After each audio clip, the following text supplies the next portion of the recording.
A palavra de Deus, né, ela é, como diz a Bíblia, né, espada de dois gumes. Vamos liberar as crianças para estarem cultuando ao Senhor ali na salinha. E o Senhor falou muito ao meu coração enquanto eu preparava essa pequena meditação, e que o Senhor Jesus, né, venha estar falando em nossos corações nesta noite. Eu queria pedir aos irmãos para abrir a Bíblia. A gente está lendo o livro de Josué, então eu foquei em Josué, irmãos. E eu estou assim maravilhada, né, com essa leitura que a gente tem feito esse ano. Nós vamos ler em Josué 24, tá? Finalizamos o livro de Josué para a honra de Jesus. E é maravilhoso ver, né, como o Senhor, durante esses primeiros livros da Bíblia, né, ele vem contando várias vezes a mesma história, acredito eu, para que nós não nos esqueçamos, para que o povo de Israel não se esquecesse. Então, em muitos momentos, nós vemos a história se repetir, seja por Moisés recontando quando ele pregou antes de morrer, e agora por Josué, no capítulo 24. Ele relembra um pouco do que o povo viveu em todo o período, né, desde que Abraão saiu da casa de sua parentela. E aí, eu quero ler com os irmãos, a gente vai focar no versículo 14, capítulo 24, versículo 14. Todos encontraram? Amém? Vamos lá. Agora, temam o Senhor e sirvam-no com integridade e fidelidade. Joguem fora os deuses que os seus antepassados adoraram além do Eufrates e no Egito, e sirvam ao Senhor. Se, porém, não lhes agrada servir ao Senhor, escolham hoje a quem irão servir. Se aos deuses que os seus antepassados serviram, além do Eufrates, ou aos deuses dos amorreus, em cuja terra vocês estão vivendo. Mas eu e minha família serviremos ao Senhor. Então o povo respondeu: longe de nós abandonar o Senhor para servir outros deuses. Foi o próprio Senhor, o nosso Deus, que nos livrou, que nos tirou, a nós e a nossos pais do Egito, daquela terra de escravidão, e realizou aquelas grandes maravilhas diante dos nossos olhos. Ele nos protegeu no caminho e entre as nações pelas quais passamos. Além disso, o Senhor expulsou de diante de nós todas as nações, inclusive os amorreus que viviam nesta terra. Nós também serviremos ao Senhor, porque Ele é o nosso Deus. Josué disse ao povo: vocês não têm condições de servir ao Senhor. Ele é Deus santo, é Deus zeloso. Ele não perdoará a rebelião e o pecado de vocês. Se abandonarem o Senhor e servirem a deuses estranhos, Ele se voltará contra vocês e os castigará, mesmo depois de ter sido bondoso com vocês, Ele os exterminará. O povo, porém, respondeu a Josué: de maneira nenhuma nós serviremos ao Senhor. Disse então Josué: vocês são testemunhas contra vocês mesmos de que escolheram servir ao Senhor. Somos, responderam eles. Disse Josué: agora então, joguem fora os deuses estrangeiros que estão com vocês e voltem-se de coração para o Senhor, o Deus de Israel. Por enquanto, até aqui, irmãos. O título que eu dei a essa mensagem, né, eu sou muito ruim de título, mas servindo a Deus, né, exercendo a fé em tempos difíceis.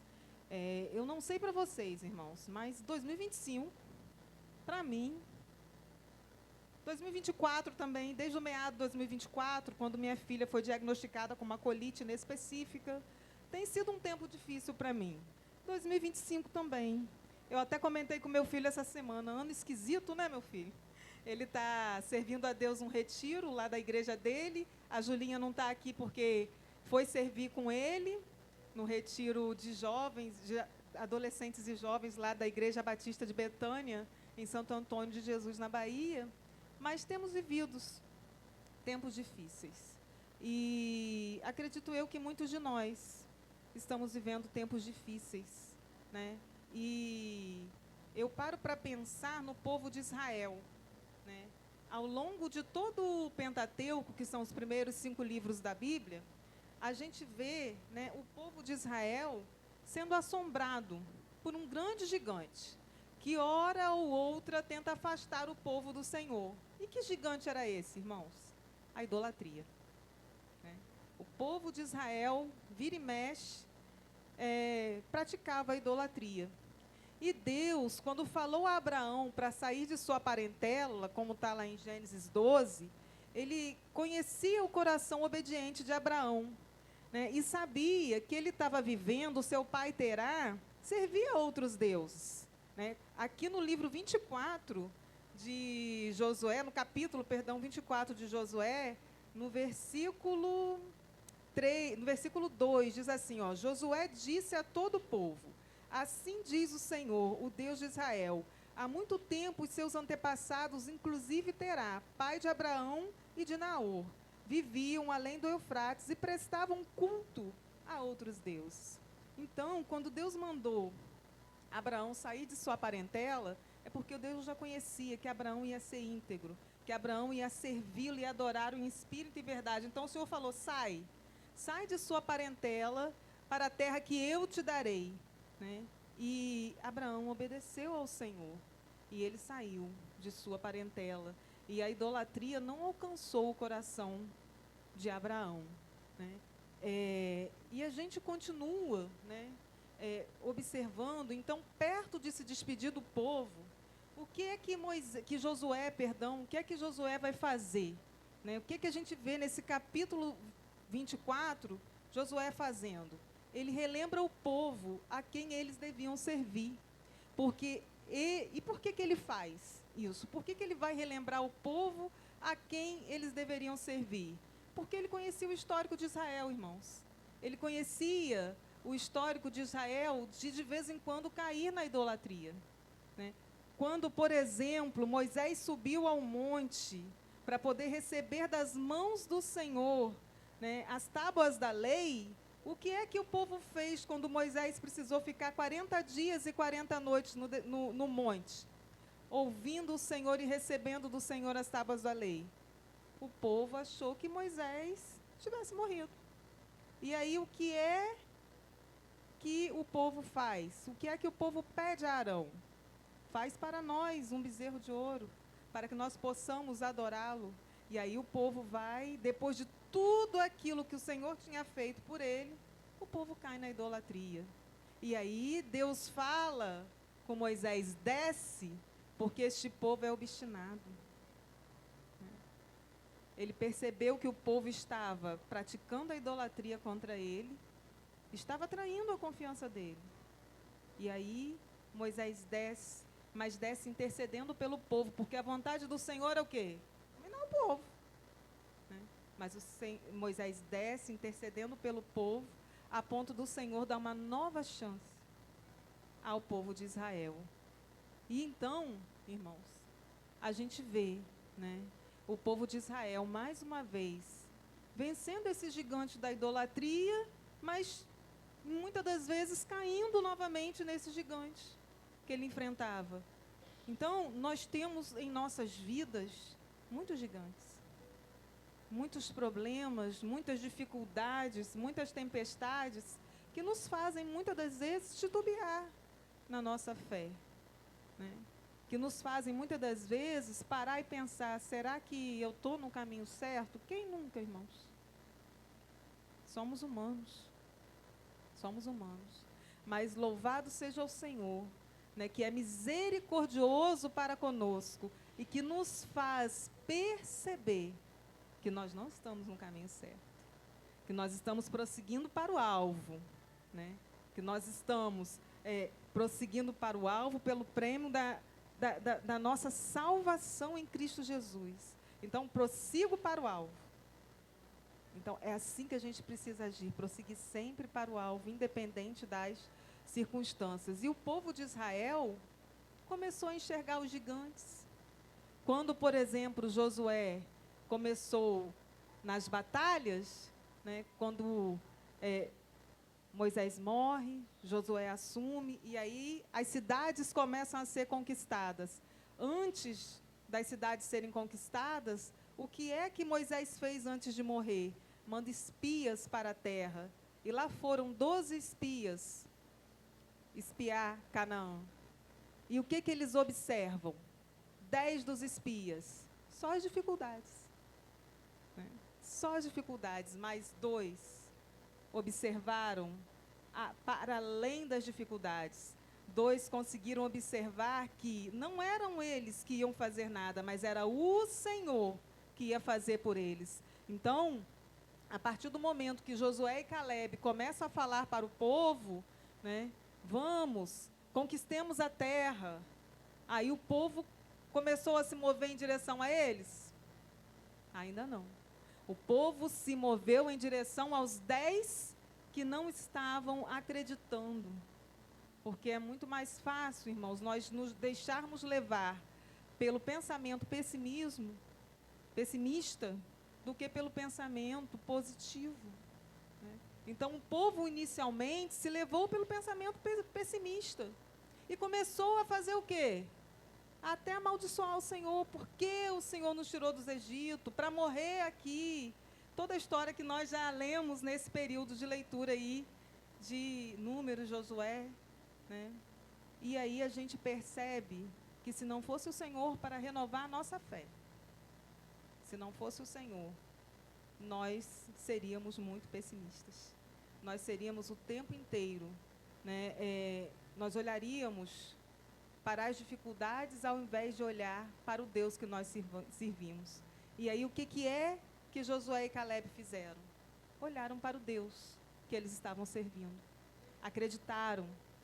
E aí, com o tempo, as circunstâncias foram mudando. O povo, através de Moisés, depois Josué, foi mudando o pensamento. E o Senhor foi entregando cada cidade. Nenhuma cidade, irmãos, foi conquistada pelo arco, pela flecha, pelas armas que eles tinham. Como diz aqui no capítulo 24, nos versos 12, diz assim, ó: eu lhes causei pânico, o Senhor causou pânico a todo o exército inimigo, né, para expulsá-los de diante de vocês, como fiz aos 2 reis amorreus. Não foram a espada e o arco que lhes deram vitória. Foi assim que lhes dei uma terra que vocês não cultivaram e cidades que vocês não construíram. Nelas vocês moram e comem de vinhas e olivais que não plantaram. Então, tudo isso não foi o povo com a espada deles, com as lanças deles que conquistaram, mas foi pela força do Senhor. O Senhor fez o povo conquistar, e Josué deixou isso claro aqui, para que o povo nunca pensasse que a vitória veio pelas mãos dele. E assim o Senhor nos faz ler isso hoje. O Senhor nos faz meditar nessas palavras neste dia, mas não só neste dia. Nós estamos meditando a semana toda sobre o que o Senhor tem feito, o mês inteiro, né? Sobre o que o Senhor fez com o povo de Israel. Nada foi na força do braço do povo. Tudo foi pelo Senhor. E assim é nas nossas vidas, meus irmãos. Tudo é pelo Senhor. Nada é pela força do nosso braço. Quando achamos que vamos vencer na força do nosso braço, nós caímos num ledo engano. O engano de acharmos que somos suficientes. Nós não somos suficientes. E louvado seja Deus por isso. Que a nossa insuficiência faz com que o poder de Deus se aperfeiçoe na nossa fraqueza. Né? E por isso nós estamos aqui, porque nós sabemos que nada é sobre nós e tudo é sobre eles. E então, o povo de Israel enfrentou os gigantes da terra, enfrentou os descendentes dos Enaquins, né? De Enac. E era um povo de grande estatura, mas que para o Senhor era nada. Assim como Davi, quando enfrentou Golias, para o Senhor, né, o Golias era nada. E por isso Davi conseguiu vencer. Esse gigante era um gigante visível.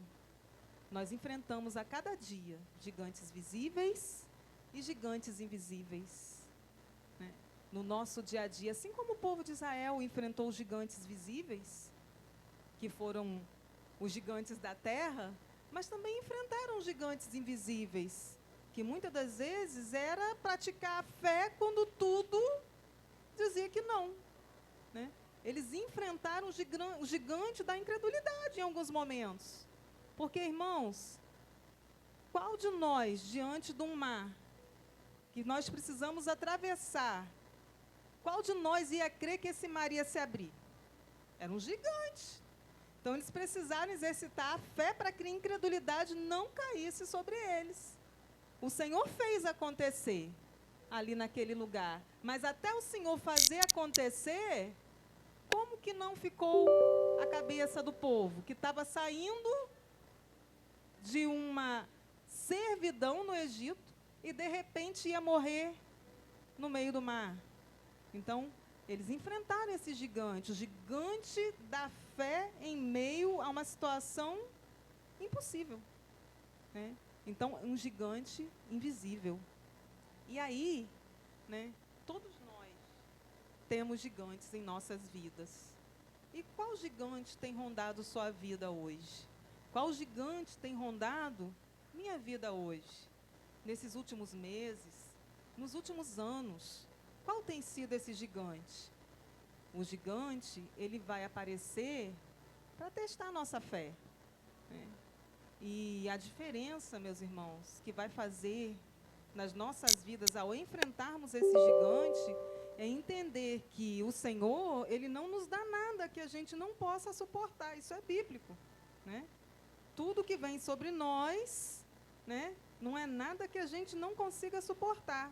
Então, a diferença ao vencermos esse gigante, ao enfrentarmos esse gigante, vai estar exatamente na forma como nós vamos enfrentar. Vamos enfrentar com fé? Vamos enfrentar crendo no Senhor, independente das circunstâncias? Se assim o fizermos, isso vai nos aproximar mais de papai, mesmo que em meio aos sofrimentos e a lágrimas, né? Isso vai estar nos aproximando dele. Mas se nós, porventura, duvidarmos, se nós, porventura, acharmos que não vamos conseguir, nós acabamos nos afastando. Então, o gigante que o Senhor coloca nas nossas vidas, que Ele permite chegar até nós, meus irmãos, nunca é para nos afastar, mas é para nos forjar. Que possamos aprender isso essa noite.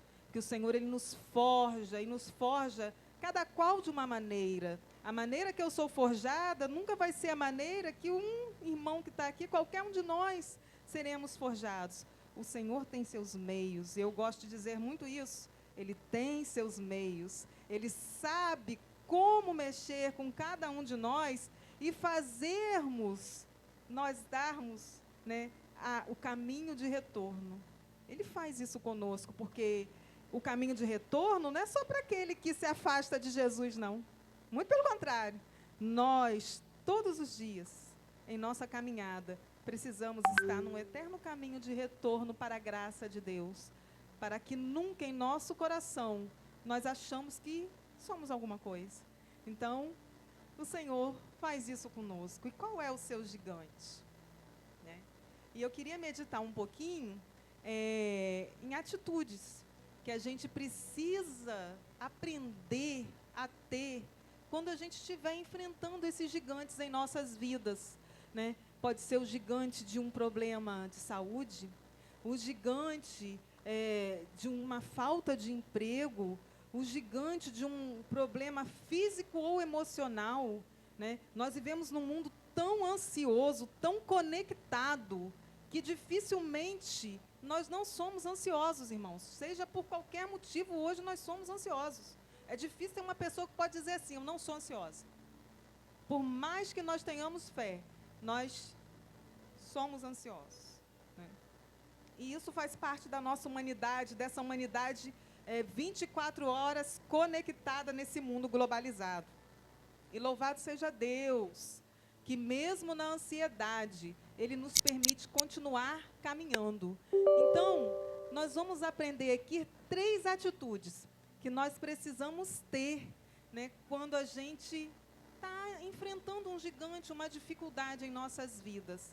E a primeira atitude, né, que nós precisamos aprender a ter quando estivermos enfrentando um gigante, é falar o necessário com quem for necessário.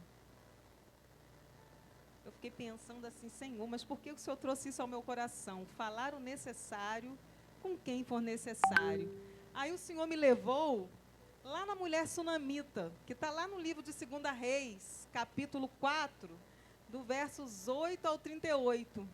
Né? Conta a história da mulher sunamita que decidiu servir, ela decidiu fazer um quartinho para o homem de Deus. Ela atendia de vez em quando, né, ela abrigava em sua casa o profeta Eliseu, e ela decidiu, ela tinha condições, falou com o marido dela, vamos construir um quartinho para o profeta do Senhor. E construíram um quartinho, e o profeta ficou tão maravilhado com aquela atitude dela, que decidiu orar por ela quando soube que ela não tinha filhos, né? E o Senhor abriu a madre dela, e ela teve um filho. 1 ano depois, ela teve um filho. Mas o que acontece com esse filho? Num dado momento, ele, no campo com o pai, ele começa a sentir fortes dores de cabeça. E ao sentir essas fortes dores, o pai pede para levar o filho para a mãe, e ao chegar na mãe, a mãe segura ele em seus braços e o filho morre. Morre nos braços da mãe. Essa mãe, naquele momento, enfrentou um grande gigante. O gigante da dor, da perda, do desespero, de não saber o que está acontecendo. Até então, ela não tinha filhos, mas Deus dá um filho a ela, e como que Deus toma esse filho de volta? Então, ela ficou sem entender. E o que é que ela faz?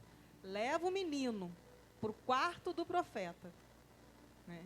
Deixa ele lá, pede ao marido para selar um cavalo, e lá vai ela, atrás de quem? Do homem de Deus. No caminho, se perguntavam a ela o que estava acontecendo, o que é que ela diz? Está tudo bem. Está tudo bem.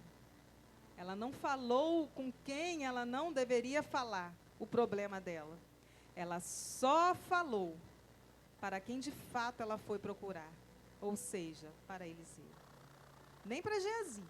Ela foi aos pés de Eliseu, chorou, e Eliseu percebeu a angústia na alma dela, né? E aí ela falou, eu não te pedi filhos. E conta tudo o que aconteceu, e o profeta manda Geazi na frente, e ela fala, eu só vou sair daqui quando o Senhor for comigo. E aí o profeta foi, e a gente sabe o que aconteceu. O filho dela ressuscitou, mas ela só contou o problema dela para quem de fato podia ajudá-la.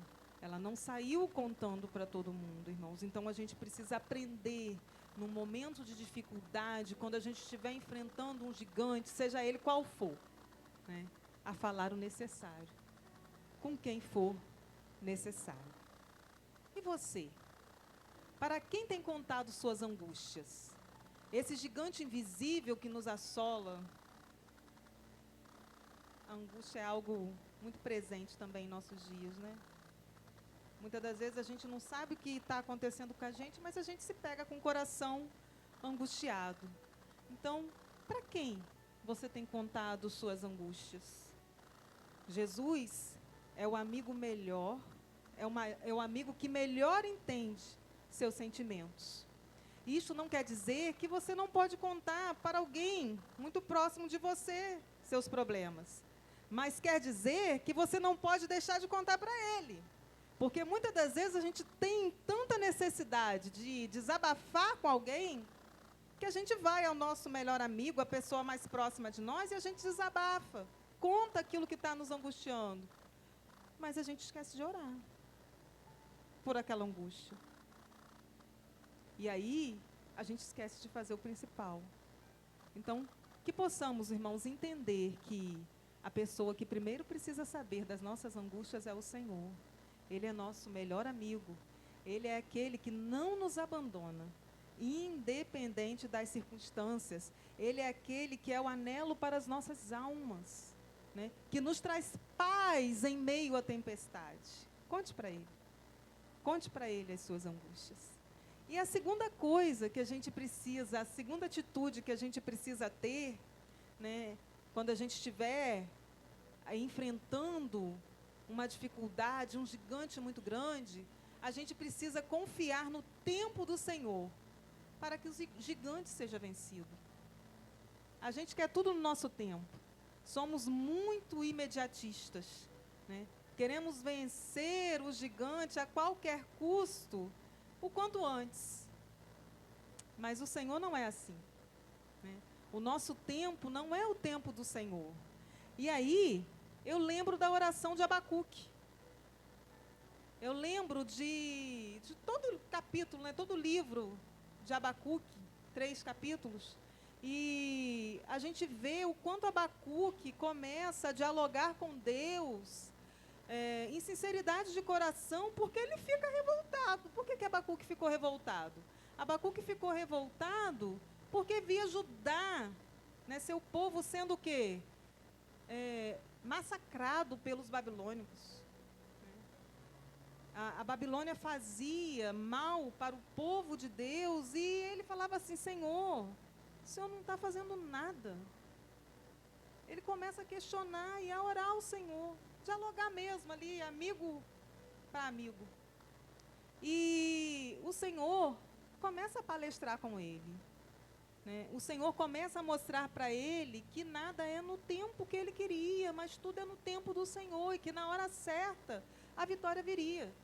Então, Abacuque, em meio a tantas dificuldades em seus pensamentos, em meio a tanto sofrimento que o seu povo sofria, começa a entender que não era o Senhor que estava sendo permissivo com a Babilônia, mas era o tempo do povo aprender, era o tempo do povo buscar o Senhor, era o tempo do povo confiar no tempo de Deus e não no tempo dos homens, né? Então, Abacuque, ele ora a Deus, a gente conhece muito dos versos 17 aos 19, que eu vou falar aqui, mas o verso 16, pouco é falado, né? E no verso 16, o Senhor fala assim, Abacuque fala assim para o Senhor, né? Tranquilo esperei o dia da desgraça que virá sobre o povo que nos ataca. No tempo certo, o Senhor faria justiça. Esse versículo, tranquilo esperei o dia da desgraça que virá sobre o povo que nos ataca, é pouco conhecido. E só depois que ele consegue essa tranquilidade em Deus, é que Abacuque fala os próximos versículos que estão lá, colocaram aqui para mim. Versos 17, por favor, vai ser mais rápido para mim. Mesmo que a figueira não floresça, nem haja fruto na videira, mesmo que a safra das azeitonas decepcione e os campos não produzam alimento, mesmo que não hajam ovelhas no curral, nem bois nos estábulos, pode passar. Ainda assim, eu exultarei no Senhor e me alegrarei no Deus da minha salvação. Então, só depois que ele consegue essa tranquilidade em Deus, é que Abacuque fala esses versículos. Que ainda que a figueira não floresça e não haja fruto na vide, ainda assim, ele confiará no Senhor e se alegrará em Deus. E, continuando, ele ainda fala, porque o Senhor me faz andar em lugares altos, ele coloca os meus pés como do cervo. Então, a gente para pensar, né? O cervo é aquele animal que anda em montanhas, anda em lugares difíceis, e o Senhor nos faz andar em lugares difíceis. mas andar em lugares difíceis não para morrermos no deserto, mas para encontrarmos paz e entender que o tempo do Senhor é o melhor de todos para nós, né? Mesmo em situações difíceis, o Senhor tem nos guiado. Precisamos crer que o Senhor não perde o controle. Ele não se atrasa nem se apressa. No tempo certo, Ele vem ao nosso socorro, nos dando a vitória sobre o gigante. O que precisamos é aprender a sermos vigilantes e esperar o tempo de Deus. Abacuque se colocou como vigia e esperou o tempo do Senhor. Que nós também possamos nos colocar nessa vigilância e esperar o tempo do Senhor para passarmos o deserto. E a terceira atitude que nós aprendemos, né, precisamos aprender a passar num deserto, a passar numa situação difícil, a vencer um gigante, é não perder a fé, independente das circunstâncias. Continue servindo ao Senhor. Então, não podemos perder a fé, independente das circunstâncias. Nós precisamos continuar servindo ao Senhor. E aí eu volto lá em Números, né? Nós estamos falando aqui da conquista da terra. Josué fala da conquista da terra prometida, né? Mas Números 13 vai contar sobre a incursão dos espias, né? Quando os espias voltam da missão, o que é que acontece? De todos os 12 que vão à missão para espiar a terra, só 2 voltam com respostas positivas. Todos os outros voltam com respostas negativas. A terra, primeira coisa que eles falam, né, que a cidade, os homens são fortes demais, são maiores que eles, né, que vão devorar eles, que as cidades são fortificadas. Mas Josué e Caleb continuam crendo, independente do que eles viram, né, pois criam principalmente que o Senhor estava com eles e que a vitória não seria mérito, mas seria dada pelas mãos do Senhor na vida deles. Então, a gente percebe, né, que ao longo de toda a trajetória do povo de Israel, muitos momentos eles passaram em que a incredulidade chegou no coração deles. Era um gigante, irmãos, invisível. Mas, embora a incredulidade chegasse, sempre tinha um para lembrar quem o Senhor era na vida deles, né? Sempre tinha alguém que iria lembrar o que o Senhor tinha feito. Foi assim com Moisés, foi assim com Josué. Então, antes de morrer, Josué começa a lembrar o povo e faz esse pedido ao povo no final de sua vida. Depois de toda a terra conquistada, ele convida o povo a servir ao Senhor com integridade e fidelidade, pedindo para jogar fora o quê? Os deuses que os antepassados adoraram e para servir ao Senhor como ele e a família dele tinham decidido servir. Quando ele fala, né, escolham hoje a quem sirvais, aqui no verso 15, né? Se, porém, não lhes agrada servir ao Senhor, escolham hoje, em capítulo 24, irmãos de Josué, escolham hoje a quem irão servir. Se aos deuses que os seus antepassados serviram, além do Eufrates, ou aos deuses dos amorreus, em cuja terra vocês estão vivendo. Mas eu e a minha família serviremos ao Senhor. E ele pede isso ao povo.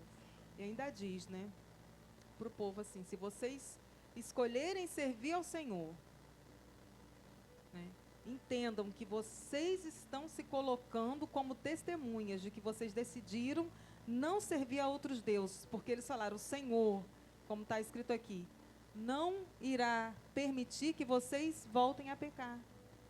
Está escrito aqui, irmãos. Se vocês voltarem aos deuses estrangeiros, tendo escolhido servir ao Senhor, era como se ele estivesse dizendo assim: o Senhor não vai mais perdoar vocês, vai matar vocês.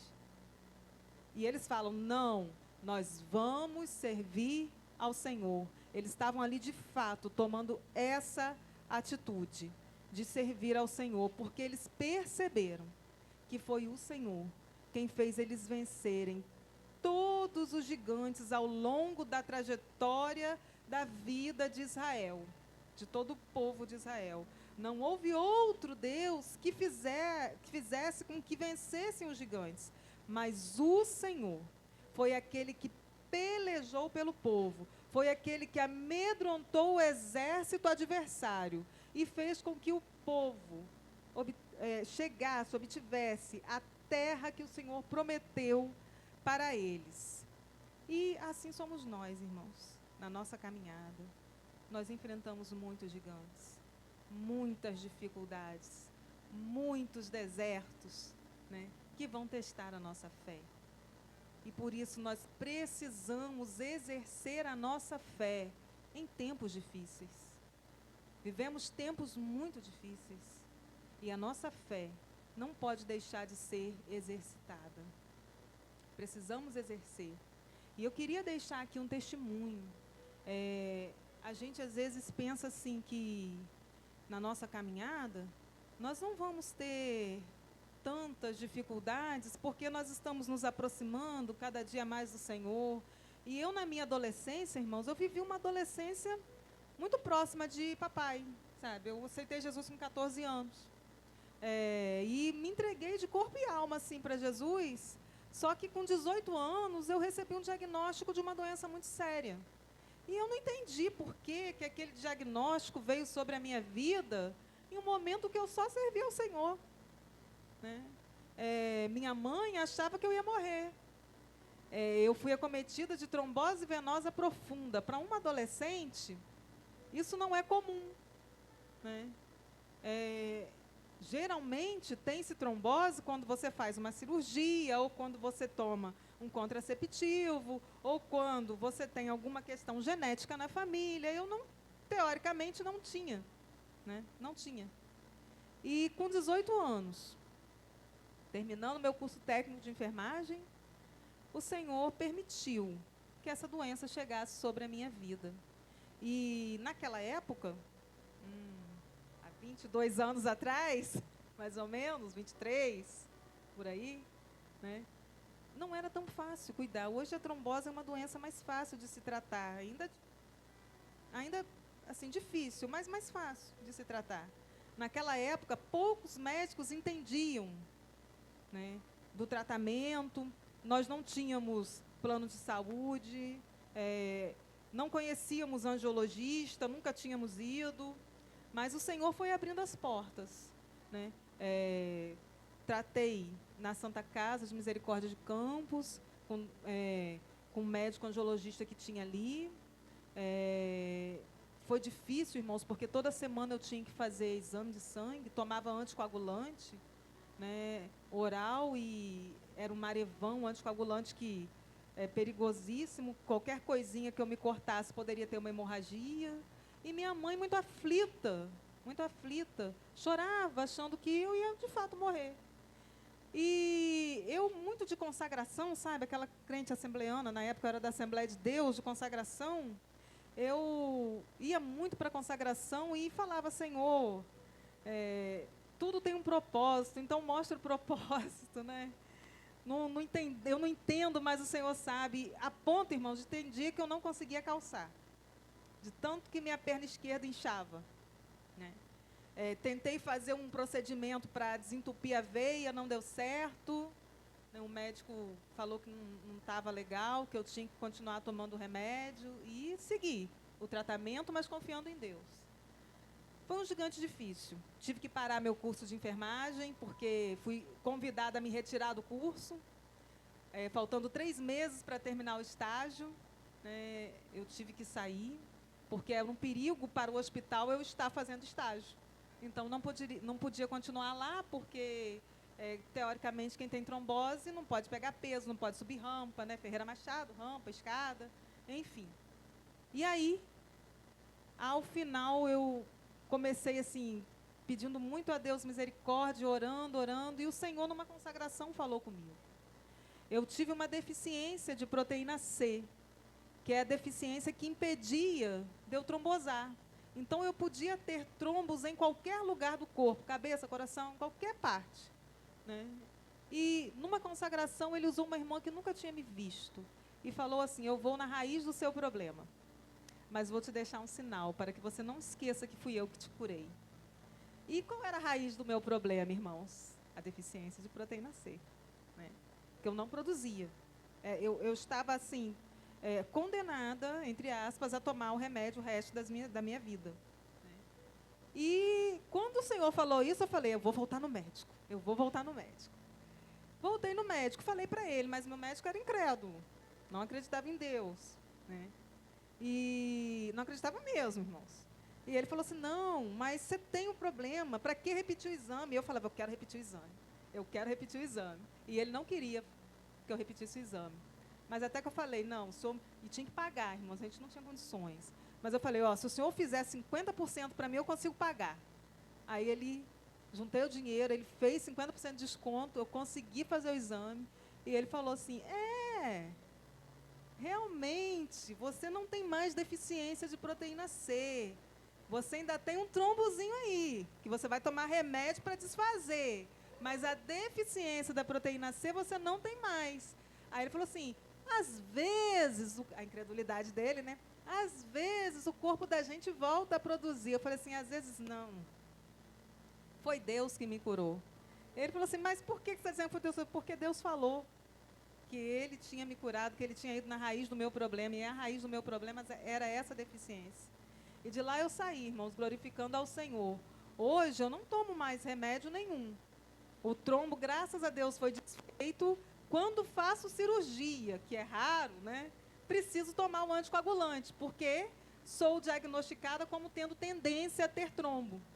Né? Depois que você é diagnosticado uma vez, a gente precisa se precaver. Né? Então, eu tomo anticoagulante, Clexane, toda vez que eu preciso fazer uma cirurgia. Mas, graças a Deus, não faço muitas cirurgias. Né? Louvado seja o Senhor por isso. Mas por que eu estou contando isso, irmãos? Porque com 18 anos eu enfrentei esse gigante. Né? E se não fosse a fé em Deus, talvez eu não estaria mais aqui. Se não fosse a fé que o Senhor estaria comigo naquele vale, talvez, de fato, eu teria morrido muito nova.